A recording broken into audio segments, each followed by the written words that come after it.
Skúsila som si aj ja prácu knihovníčky a celkom sa mi to ľúbilo, lebo aspoň mám prehľad, čo ľudia čítajú a veľmi sa teším. Dovidenia. Dovidenia. Veľmi sa teším, že všetky vekové kategórie som zažila počas tej krátkej doby, čo som tu bola. Takže bolo to príjemné, niečo nové, čiže už viem, ako to funguje a napriek tomu, že ja viem pokaziť každý počítač, tak tento ostal funkčný, čo som rada. Tak kľudne aj na budúce, keď nebudete stíhať, tak ma môžete zavolať. Vo vývoji mladého človeka sú dôležité dve fázy, veľmi významné, a to je obdobie vzdoru medzi 3. a 6. rokom a potom tzv. Puberta.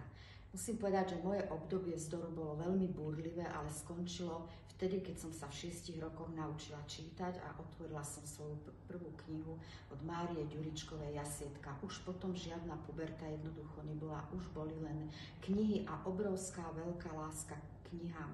Preto si veľmi vážim, že som sa stala súčasťou projektu Slávny knihovník. Bolo to 26. septembra a musím povedať, že som sa vo verejnej knižnici Mikuláša Kováča cítila ako doma medzi svojimi knihami. Ahojte priatelia, som autor detektívok, ktoré píšem pod pseudonymom Petr Schlosser. Možno som sa s viacerými z vás stretol 3. oktobra 2023 vo verejnej knižnici Mikuláša Kováča v Banskej Bystrici, ktorá vďaka Fondu na podporu umenia usporiadala knižné podujatie s názvom Slávny knihovník. V ten deň som v popoludnejších hodinách obsluhoval čitateľov knižnice v pozícii knihovníka a mojou úlohou bolo vlastne prijímať prečítané a vydávať nové knihy, o ktoré mali čitatelia záujem.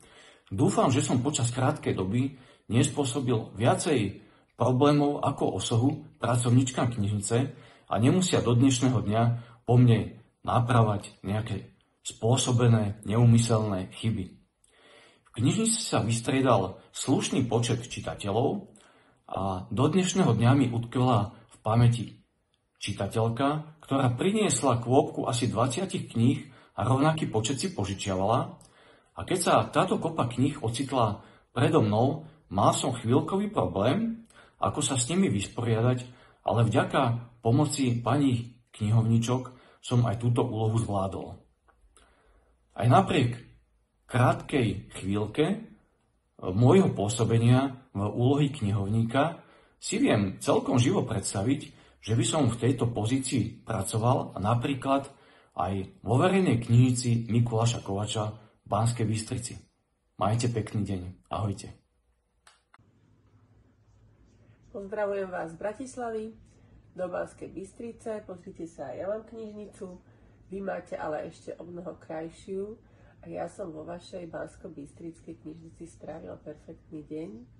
A to nie len tým, že som si knižky pozerala, ale vyskúšala som si aj prácu knihovníčky. A keby som si mohla znovu vybrať povolanie, tak by som tú knihovničku veľmi zvažovala. Pretože to je úžasné stráviť život medzi knihami a medzi ľuďmi, ktorí tie knihy milujú. Takže ďakujem vám za to, že som mohla byť s vami, že som mohla sa s vami rozprávať o knihách, a nielen o svojich, ale aj o tých, ktoré napísali iní autori. Všetkých vás pozdravujem, skvelých pracovníkov a pracovníčky knižnice a hlavne návštevníkov, ktorí určite vedia, že čo je v živote najdôležitejšie, pretože keď čítame knihy, tak sme nielen múdrejší, ale aj šťastnejší. Takže pozdravujem ešte raz a ďakujem.